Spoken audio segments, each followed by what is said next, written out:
Dame Judi Dench doesn't have a lot of time for people that approach Shakespeare in a really academic way. She feels that that sort of excludes the very people that he should appeal to the most.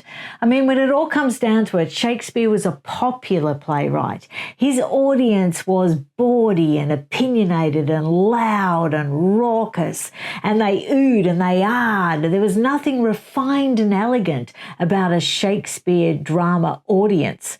And that's the thing she wants to bring to people. When she talks about Shakespeare, she's saying you can find everything in his work that you can relate to. Now, I have had such joy reading her latest book, Shakespeare, The Man Who Paid the Rent.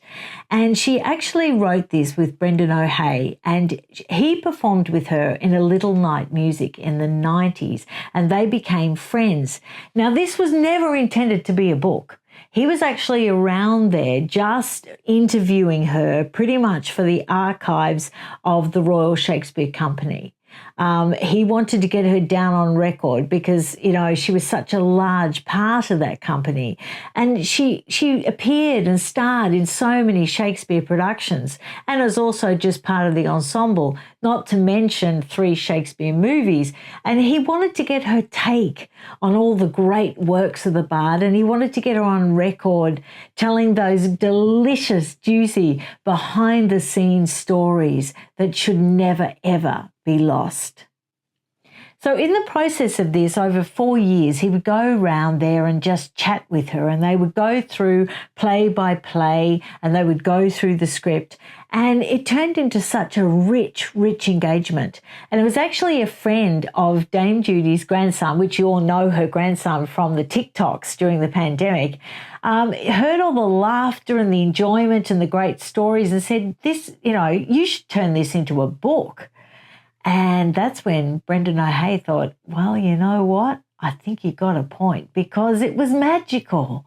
And when you read this book, even if you're not into Shakespeare, you will be enthused enough that the next time there is an opportunity to go and see a Shakespeare play, I guarantee you will go out of your way to get tickets.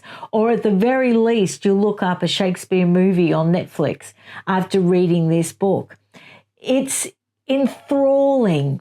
Now, she goes through all the scripts, and it's the funny little asides, you know, funny little things that happened in the productions, but also it's those serious moments where she tells us what Shakespeare was trying to say, because in her way of getting into character, her way of really developing these characters that she's playing, she always tried to think, what is he trying to say here?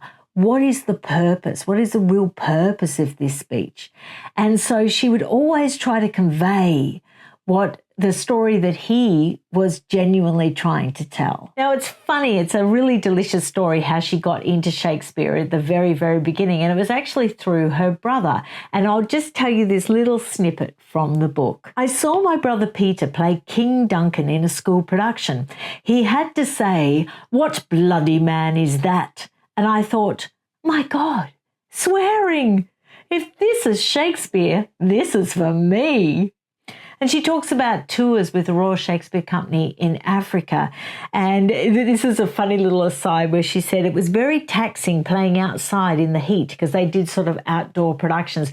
And she just adored the African audience because they oohed and they ahed and they reacted. And she said she could imagine that it would have just been like how it would have been back in the day.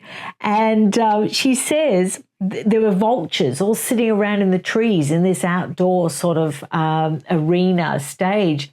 And she said to her fellow actors, when you're lying there pretending to be dead as part of a scene in the play, for God's sake, twitch or the vultures will be at you.